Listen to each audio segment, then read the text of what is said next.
this all year. Just had one question.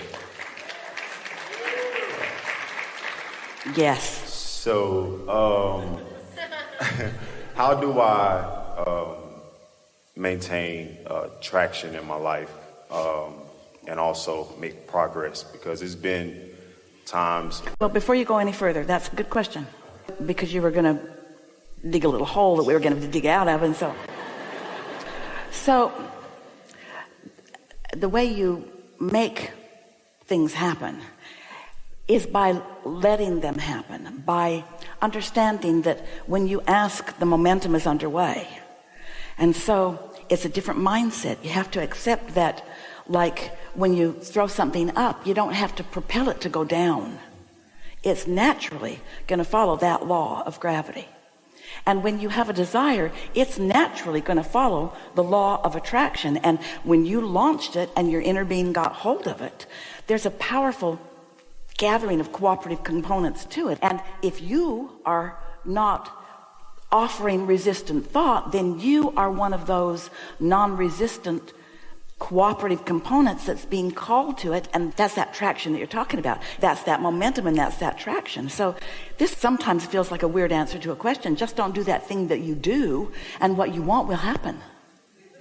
Just don't do that questioning it, trying to justify it, trying to explain it, trying to compare it to others, trying to make anybody else understand. Just don't do those things that make you feel uncomfortable when you do them, because what you feel is what you feel, and what you feel is what you get. So focus on being non-resistant so that everything about you can rendezvous with everything about what you're asking for. Ooh. You answered my question, man. Yeah. That's all I needed to. Thank you so much. You got it. Thank you. You got it. Yeah. I'm expecting. Oh, his wife. Thank you.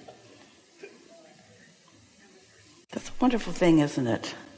That's a wonderful thing. And expecting someone to come into your experience like that, new little baby coming his way soon, activates that desire about wanting to figure it out and wanting to attract. It's about worthiness. It's because when you feel like it can come to you, and like you want it to come to you, and like it can come to you, and like it is coming to you. So if we could zap you, we can't, because it's law of attraction. It's not law of azaption. There's no law of assertion. But if we could zap you with something, it would just be such a sense of worthiness that you just never doubt again that because you ask for it, it's coming. And like the seed that you put in the ground, and you can't see any evidence of its evolution, there's still awareness that something is going on. And you don't need to see the evidence. You have awareness that it is there. And so what we're talking about is the difference between offering my vibration because I'm observing and liking what I'm observing, and just sensing, knowing, because my inner being knows. Humans in the religious sense call that faith. Can't see it, but I sense it. But you got to practice that, because there's something so compelling for most humans about living in an environment where you're offering most of your vibration in response to what you are observing. And if it's not there to observe yet, then it's kind of a guessing game for so many of you, but it does not need to be. Because there is a knowing that is within you that you can tune yourself to.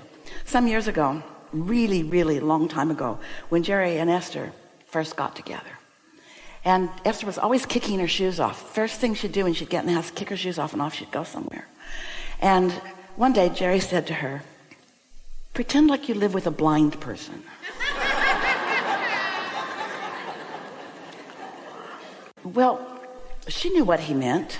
Don't leave things for me to trip over.